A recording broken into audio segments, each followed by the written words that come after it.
Hello students, आप सबको अपने चैनल साइंस जंक्शन में एक और नए वीडियो के साथ स्वागत करती हूँ। आज का ये वीडियो क्लास 10 का अध्याय 12 विद्युत धारा के चुंबकीय प्रभाव, इसका हम पार्ट 2 लेके आए हैं।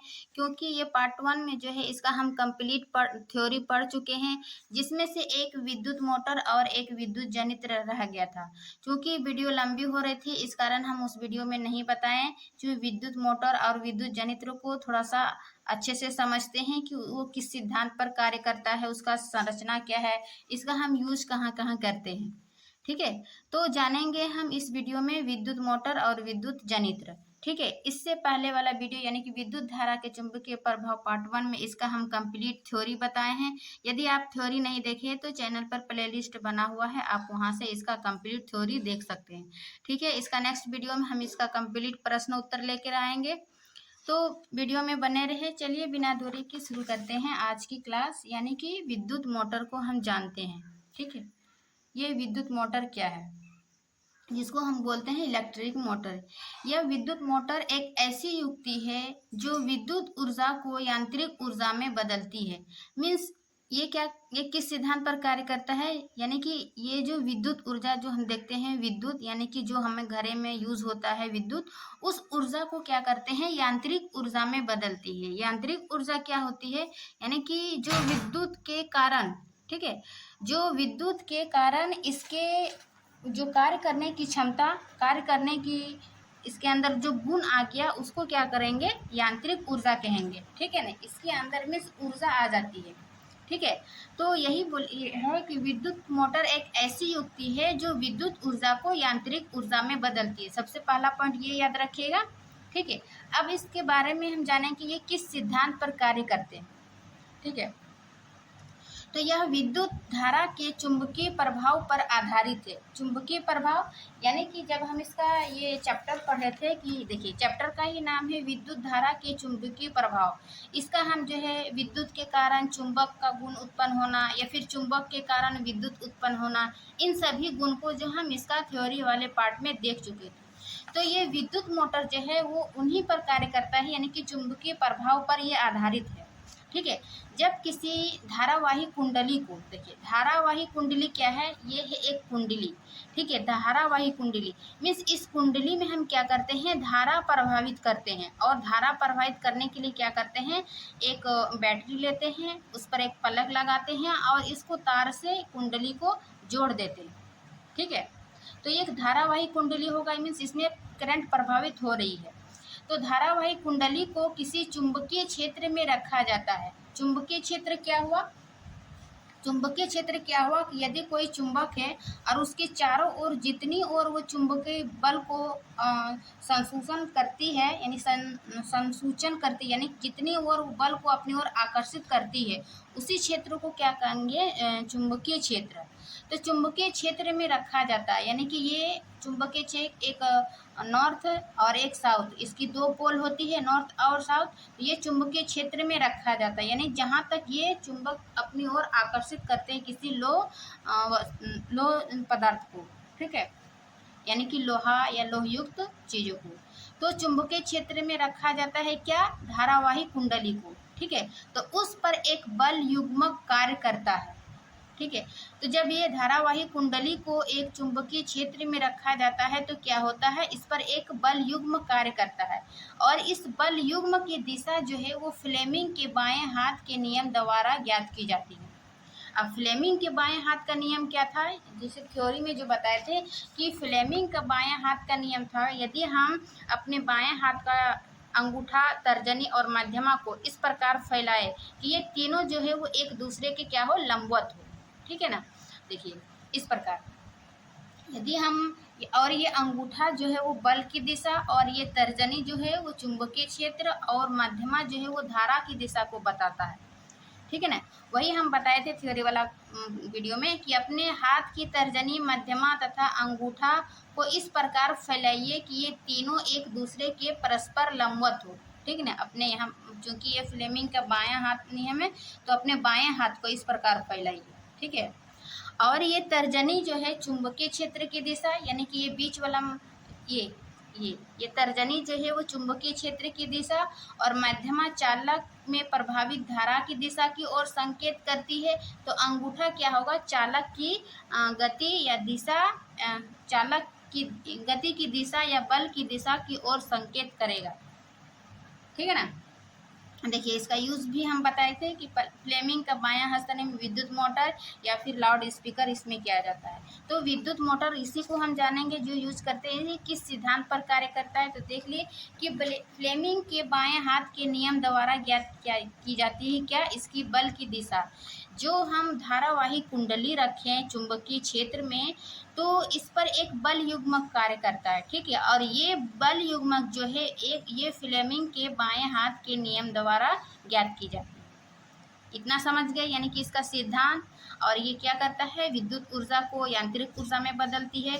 फिर इसका किस सिद्धांत पर कार्य करता है। ठीक है, और ये इसका इस प्रकार इसका स्ट्रक्चर होता है। इस स्ट्रक्चर में क्या क्या पाई जाती है उसको हम देखेंगे, यानी कि इसकी संरचना। ठीक है, तो ये पहला पॉइंट है कि चुंबक क्षेत्र।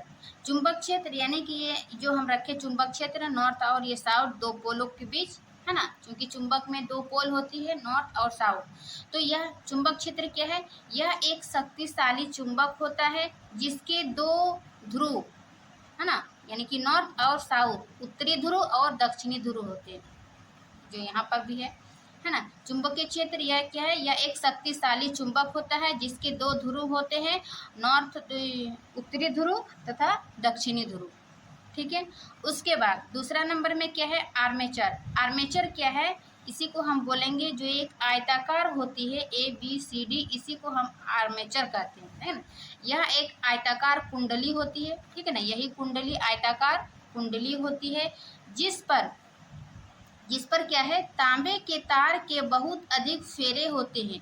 यह कुंडली नर्म लोहे की बनी होती है। देखिए यहाँ पर जब हम थ्योरी वाले पार्ट में परिनालिका बता रहे थे, तो परिनालिका क्या है, इसमें जो है वो तांबे की तार से लिपटी हुई ये क्या है, नर्म लोहे की बनी है, जिससे क्या किए हम इसी को क्या किए, विद्युत धारा से प्रभावित किए, है ना।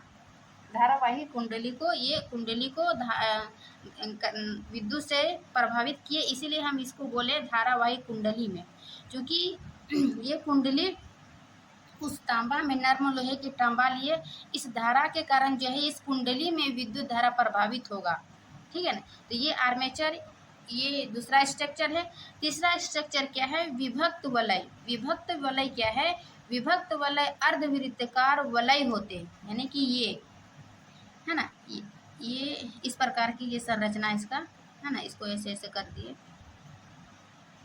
यहाँ पे कटी रहती है विभक्त वलय, और इस कटा हुआ भाग में ये जो है धारावाही कुंडली को है ना, नर्म लोहे को इसमें अनेक ऐसे ऐसे फेरे लगा के तार लपेट करके ऐसे रखें। ठीक है, यहाँ पर तो ये है विभक्त वलय। ठीक है, दोनों ओर अर्धवृत्ताकार वलय होते हैं, जो एक ही वलय के दो खंड होते हैं, है ना। ये एक ही वलय यानी कि ये एक ही वलय है, इसी का जो है वो दो खंड है। बस यहाँ पर जो ये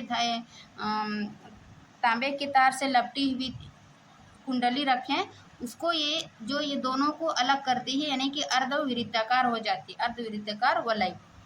तो विभक्त वलय जो है वो अर्धवृत्ताकार वलय होते हैं, जो एक ही वलय के दो खंड होते हैं, है ना, अलग अलग इस साइड भी और इस साइड भी दो खंड होते हैं।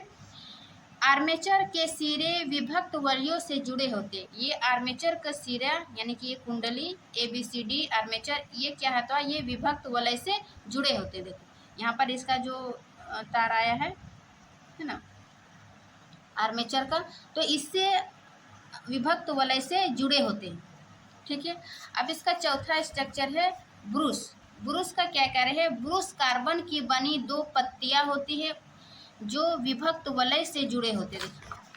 विभक्त वलय से ये है इसका ब्रूस, जिसको हम P और Q से डिनोट किए हैं। ठीक है, जो ये विभक्त वलय से जुड़े हैं ये कार्बन ब्रूस, ये कार्बन की बनी होती है, और इन्हीं क्या बोलते हैं, विभक्त वलय से आर्मेचर भी जुड़ी होती है और ये ब्रूस भी जुड़ी होती है।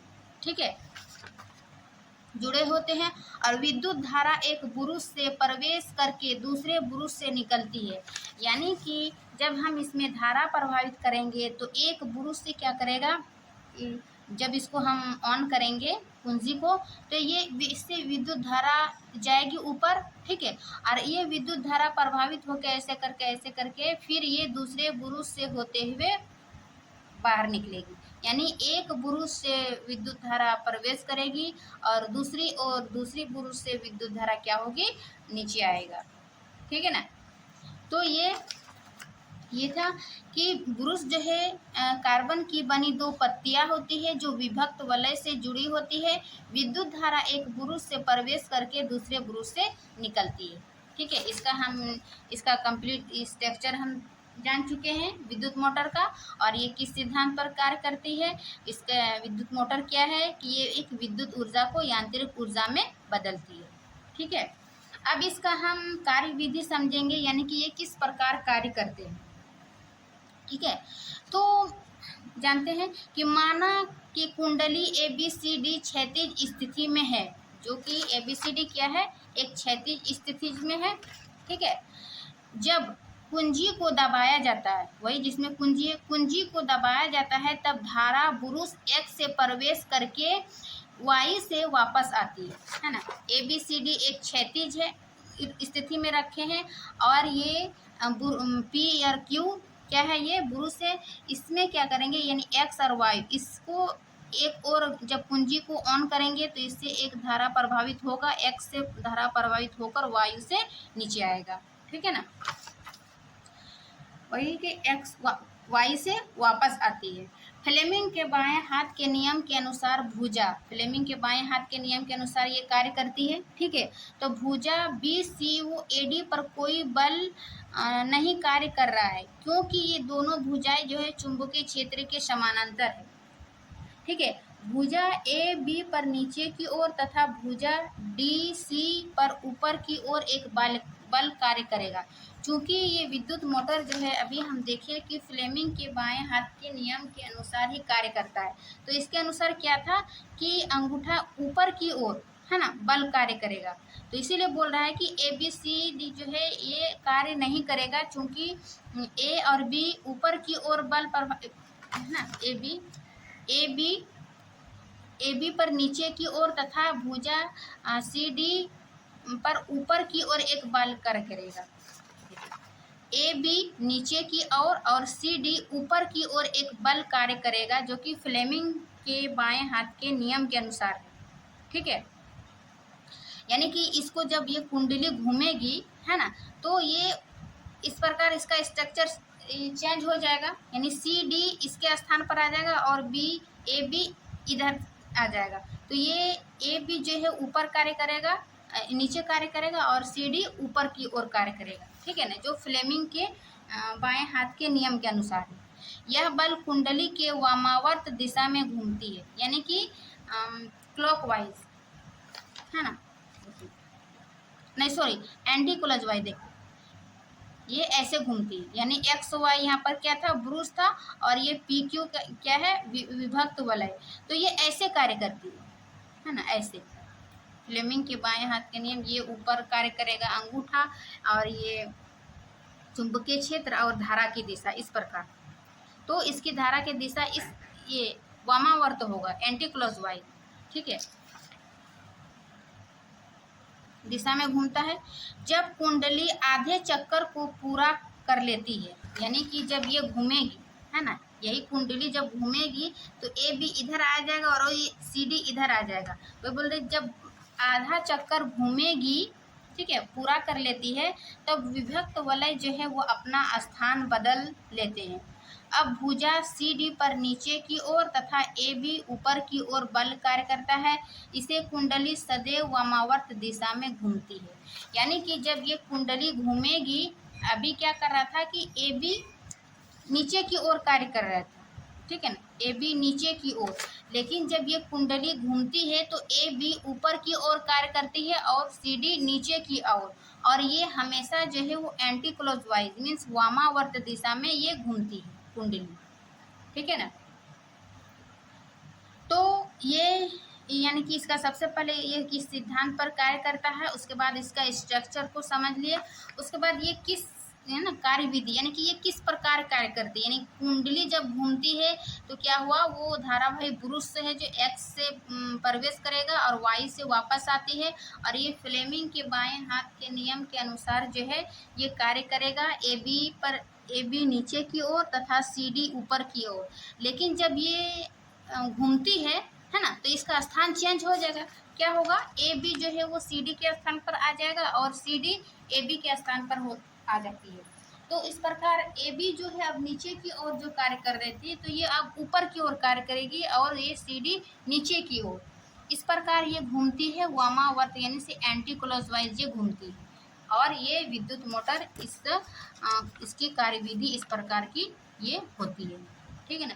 अब इसका जो विद्युत मोटर जो है, हम इसका कार्यविधि सिद्धांत सभी देख चुके हैं। इसका यूज कहाँ कहाँ होता है, तो जैसे हमारे घरों के पंखों में, वॉशिंग मशीन में देखिएगा, जब पंखा वगैरह ख़राब हो जाता है या मिक्सर वगैरह, तो उसमें एक जो है मोटर लगी होती है ना। उस मोटर को ये उसका हम सिद्धांत और कार्यविधि देखें तो विद्युत पंखा में, वॉशिंग मशीन में, मिक्सर ग्राइंडर में, कूलर में, साइकिल में, कंप्यूटर में, आटा चक्की में, है ना, जल पंप में, गाड़ियों में जो मोटर लगी होती है उसमें, यानी कि इन सभी चीज़ों में जो है ये विद्युत मोटर कार्य करता है। और ये विद्युत मोटर का हम ये सिद्धांत और संरचना और उसकी कार्यविधि को देखें। विद्युत मोटर क्या है कि ये विद्युत ऊर्जा को यांत्रिक ऊर्जा में चेंज करती है। ठीक है ना। तो आशा करती हूँ कि आप विद्युत मोटर को समझ गए होंगे। अब हम विद्युत जनित्र को समझते हैं। ये था इलेक्ट्रिक मोटर और ये है इलेक्ट्रिक जनरेटर, जिसको हम जनरेटर बोलते हैं, है ना। जब शादी ब्याह में हम देखे होंगे कि जब लाइन कट जाती है तो हम क्या यूज़ करते हैं, विद्युत जनित्र। तो देखो, विद्युत मोटर क्या था, विद्युत ऊर्जा को यांत्रिक ऊर्जा में चेंज किया था। लेकिन विद्युत जनित्र एक ऐसी युक्ति है जो यांत्रिक ऊर्जा को विद्युत ऊर्जा में बदलती है। जब लाइट नहीं रहती है तो उसके अंदर जो ऊर्जा होती है उसी को हमें विद्युत ऊर्जा में बदलती है, यानी कि वो हमें क्या बिजली देती है, विद्युत देती है। तो इसीलिए विद्युत जनित्र एक ऐसी युक्ति है जो यांत्रिक ऊर्जा को विद्युत ऊर्जा में बदलती है। दोनों में पहला डिफरेंस ये याद रखिएगा कि विद्युत मोटर जो है वह विद्युत ऊर्जा को यांत्रिक ऊर्जा में बदल रही थी, लेकिन विद्युत जनित्र क्या है कि यांत्रिक ऊर्जा को विद्युत ऊर्जा में बदलती है। पहला पॉइंट। फिर है यह विद्युत चुंबकीय प्रेरण के सिद्धांत पर कार्य करता है। ठीक है, वो किस सिद्धांत पर कार्य कर रहा था कि फ्लेमिंग के बाएं हाथ के सिद्धांत पर कार्य कर रहा था कि किसी धारावाही कुंडली को रखेंगे। लेकिन देखिए, थ्योरी पार्ट में हम बताए थे कि विद्युत चुंबकीय प्रेरण, विद्युत चुंबकीय प्रेरण क्या है कि जब किसी चालक को परिवर्ती चुंबकीय, ये चालक है, ठीक है, कि इसको क्या करेंगे, परिवर्ती चुंबकीय क्षेत्र, परिवर्ती चुंबकीय क्षेत्र मीन्स परिवर्तनशील चुंबकीय क्षेत्र में रखा जाता है। तो इस चालक में जो है, इस परिवर्ती चुंबकीय के कारण चालक में विद्युत धारा प्रभावित हो जाती है। ठीक है ना।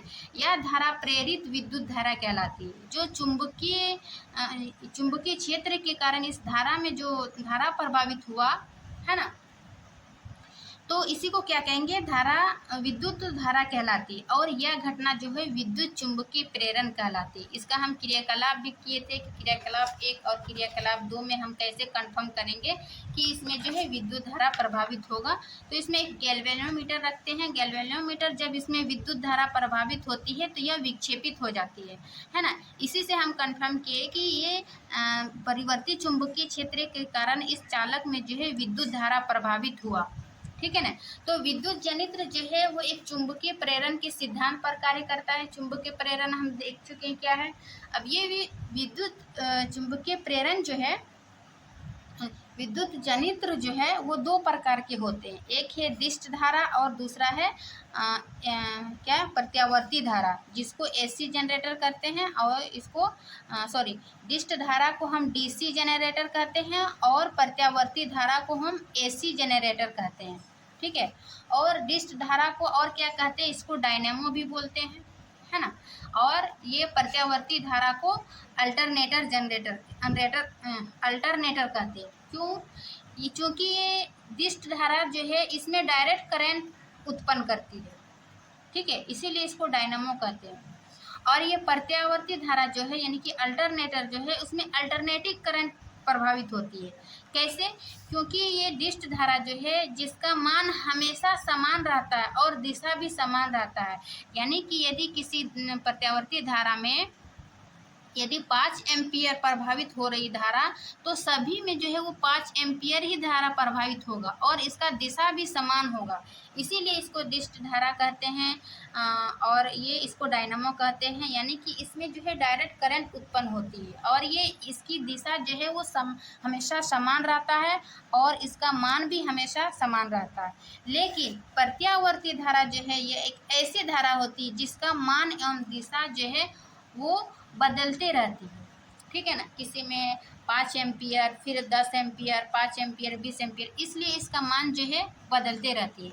इसलिए हम प्रत्यावर्ती धारा का ग्राफ जो है इस प्रकार बनाते हैं, यानी कि ये आधा चक्कर में एक ही टाइप का हुआ, फिर ये इसका मान दिशा चेंज हो गया और धारा भी चेंज हो गया, दिशा चेंज हो गया, धारा भी चेंज हो गया। इस प्रकार ये इसका ग्राफ बनाते हैं, ये प्रत्यावर्ती धारा का है ना। और इसको इस प्रकार इसका चिन्ह होता है, डिनोट करते हैं। जब इससे धारा प्रवाहित करेंगे तो ये इसका चिन्ह है कि इसमें प्रत्यावर्ती धारा है, यानी कि इसमें ये अल्टरनेटिव करंट है ना। ये धारा भी बदलेगी और इसका दिशा भी बदलेगी। जबकि दिष्ट धारा में क्या होता है, इसमें जो है क्योंकि इसमें एक समान और इसका मान जो है वो समान रहता है और दिशा भी समान रहता है, तो इसका ग्राफ जो है वो इस प्रकार का बनेगा, यानी कि ये स्थिर है ना, इसका मान चेंज नहीं होगा, तो इसका ग्राफ इस प्रकार बनेगा और इसका ये प्रत्यावर्ती धारा का इस प्रकार बनेगा। और इसको दिष्ट धारा को हम इस प्रकार ये बैटरी से इस प्रकार इसका चिन्ह मतलब पहचानते हैं, इसका चिन्ह है ये और इसका ये चिन्ह है प्रत्यावर्ती धारा। तो सबसे पहले विद्युत जनित्र में हम देखें कि विद्युत जनित्र क्या है, कि ये यांत्रिक ऊर्जा को विद्युत ऊर्जा में चेंज कर रही है और यह जो है विद्युत चुंबकीय प्रेरण के सिद्धांत पर कार्य करते हैं। यानी कि चुंबकीय प्रेरण अभी हम देखें कि किसी धारावाही चालक प्रतिवर्ती चुंबकीय में रखते हैं तो उस चालक में जो है वो धारा प्रभावित हो जाती है और इसी घटना को हम क्या कहेंगे, विद्युत चुंबकीय प्रेरण। अब ये जो है दो प्रकार के होते हैं जनित्र, एक है दिष्ट धारा जनित्र और प्रत्यावर्ती धारा जनित्र। इसका हम देखिए कि इसका जो मान हमेशा समान रहता है, दिशा भी समान रहता है, ग्राफ भी इस प्रकार बनता है, चिन्ह भी इस प्रकार रहता है। और ये प्रत्यावर्ती का इस प्रकार ये दिशा और मान जो है चेंज होते रहता है, इसलिए इसका ग्राफ ऐसा बनता है, इसका चिन्ह ऐसा है, ठीक है। अब विद्युत जनित्र यानी कि इलेक्ट्रिक जनरेटर, इसका हम सिद्धांत देखेंगे, ठीक है। इसका सिद्धांत क्या है कि जब किसी बंद कुंडली को चुंबकीय क्षेत्र में रखकर तेजी से घुमाया जाता है, ठीक है ना, बंद कुंडली को क्या करेंगे, चुंबकीय क्षेत्र में रखकर तेजी से घुमाया जाता है तो कुंडली से गुजरने वाली चुंबकीय फ्लक्स रेखाओं की संख्या में परिवर्तन होता है, जिसके कारण कुंडली में एक प्रेरित धारा उत्पन्न हो जाती है। ये सिद्ध, ये कुंडली है, ठीक है ना, और ये चुंबकीय क्षेत्र रखेंगे। इसमें क्या है, एक बंद कुंडली को चुंबकीय क्षेत्र में रखेंगे, ये एक बंद कुंडली है, ठीक है ना, और इसको चुंबकीय क्षेत्र में रखेंगे और एक में गैल्वेनोमीटर लगाएंगे ताकि जो पता चले कि इसमें धारा प्रभावित हुआ कि नहीं। एक चुंबकीय फ्लक्स रेखाओं की संख्या में परिवर्तन करेंगे जिसके कारण कुंडली में जो है एक प्रेरित धारा उत्पन्न होती है, ठीक है ना, ये जिसके कारण कुंडली में एक धारा उत्पन्न होगी, ठीक है। इसका स्ट्रक्चर फिर हम देखेंगे। ये देख लिए कि इसका सिद्धांत। अब इसका स्ट्रक्चर क्या है, यानी कि इसको विद्युत जनित्र का स्ट्रक्चर, यानी कि इसको डायनामो में निम्नलिखित भाग होते हैं क्या। नंबर 1 चुंबक, ठीक है। चुंबक क्या है, जैसे विद्युत मोटर में भी एक चुंबक था, यह एक शक्तिशाली चुंबक होता है जिसके दो ध्रुव नॉर्थ और साउथ होते हैं, ठीक है। दूसरा पॉइंट है आर्मेचर। देखिए विद्युत मोटर में भी वही था, विद्युत क्षेत्र और विद्युत दूसरा है आर्मेचर, ठीक है। तो आर्मेचर क्या है, यह एक आयताकार कुंडली ABCD होती है, यही ABCD होती है आयताकार कुंडली, जो तांबे के तार को क्रोट कर लपेट कर बनाई जाती है। इसी में क्या है, तांबे के तार से लपेट कर बनाई जाती है ताकि जो इसमें विद्युत धारा प्रभावित हो सके। ठीक है। फिर तीसरा है सर्पीय वलय। उसमें क्या था, विद्युत मोटर में तीसरा विभक्त वलय। ठीक है। और इसमें है सर्पीय वलय। सर्पीय वलय क्या है, कुंडली के दोनों सिरों पर दो अलग अलग धातु छल्लों से जुड़े होते हैं। ये कुंडली के दोनों सिरों पर दो अलग अलग धातु के छल्ले, यानी ये धातु के छल्ले से जुड़े होते हैं, जिनको क्या कहते हैं, सर्पीय वलय। ठीक है ना, ये वलय R1 और ये R2 से, जिसको R1 और R2 से डिनोट किए थे।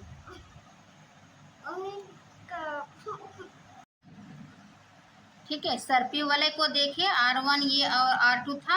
अब हम बुरुस को देखते हैं। चौथा स्ट्रक्चर क्या है, बुरुस। बुरुस क्या है, यह सर्पीय वलय सदैव तांबे की बनी दो पत्तियों को स्पर्श करती है। जैसे विद्युत मोटर में भी हम देखिए बुरुस, इसमें भी क्या है, एक बुरुस है। देखो यहाँ पर ये R1 और R1 के ये साइड में इधर है ना, B1 और B2 से डिनोट किए हैं। तो ये जो है सर्पीय वलय है ना, बुरुस, ये सर्पीय वलय से तांबे से जुड़ी होती है, दो पत्तियों को स्पर्श करते हुए, जिन्हें क्या कहेंगे, बुरुस कहेंगे। ठीक है, ये है ना, R1 और ये R2 से क्या है, बुरुस जुड़ी हुई है, जिसको B1 और B2 से डिनोट किया। तो ये इसका स्ट्रक्चर, 4 स्ट्रक्चर याद रखिएगा, विद्युत मोटर में भी और विद्युत जनित्र में भी।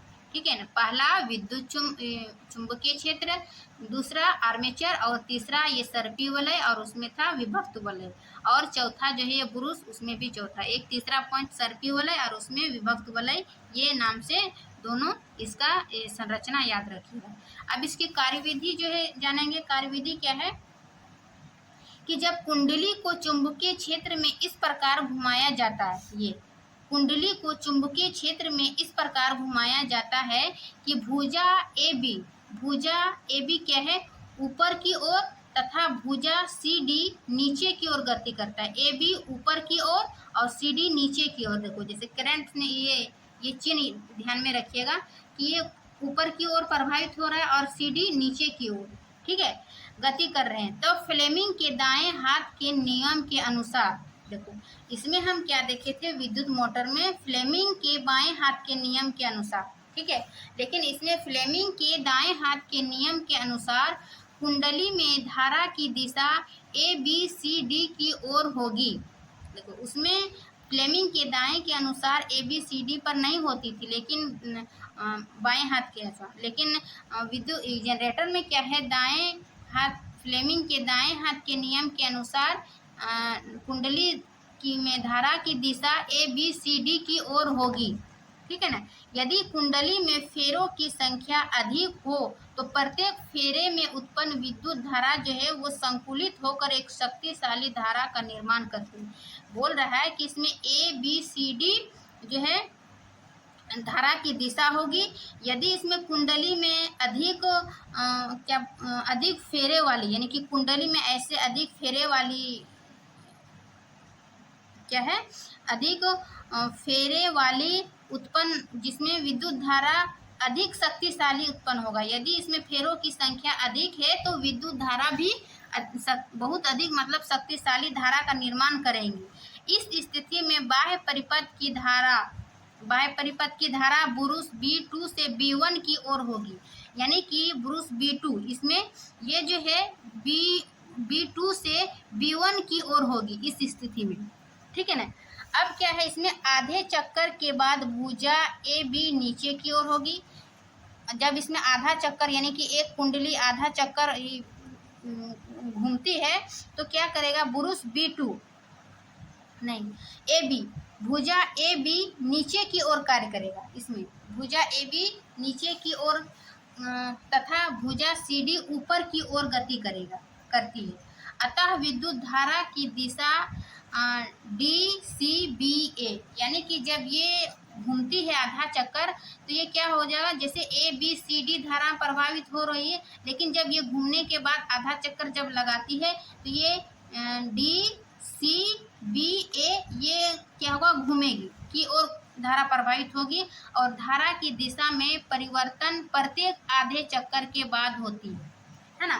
धारा की दिशा कब चेंज होती है? जब ये ABCD में धारा प्रवाहित हो रही, लेकिन जब ये घूमती है कुंडली तो आधे चक्र के बाद, प्रत्येक आधे चक्र में के बाद ये क्या होगा, इसके धारा दिशा में चेंज होगा। कैसे होगा? CD और BA में धारा प्रवाहित होगा इस दिशा में।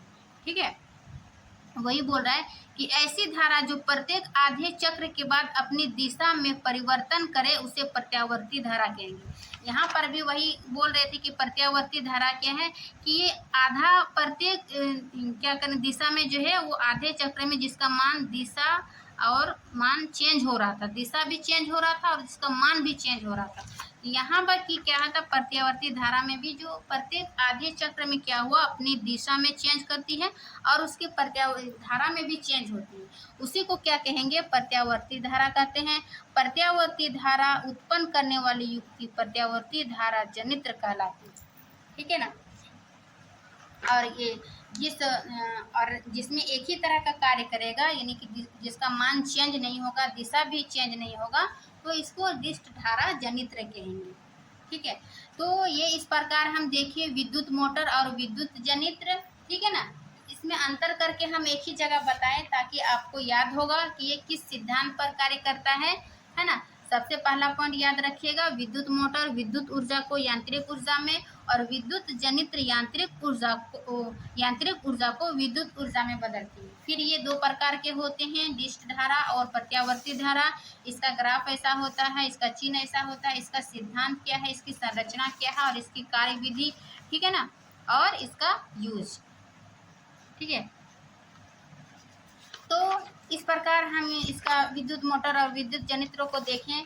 आशा करती हूँ कि आपको विद्युत मोटर और विद्युत जनित्र आसानी से समझ गए होंगे। ठीक है ना। अगर इसका आप कंप्लीट वीडियो देखना चाहते हैं, यानी कंप्लीट थ्योरी, तो इसका पिछले वाले वीडियो में पार्ट 1 वाला में देख लीजिएगा, इसका भी और जो थ्योरी है। ठीक है, अब इसका नेक्स्ट पार्ट में हम इसका कंप्लीट प्रश्न उत्तर लेकर आएंगे। तो वीडियो अच्छी लगी तो वीडियो को लाइक एंड सब्सक्राइब ज़रूर करिए। मिलते हैं नेक्स्ट क्लास में, तब तक के लिए थैंक यू।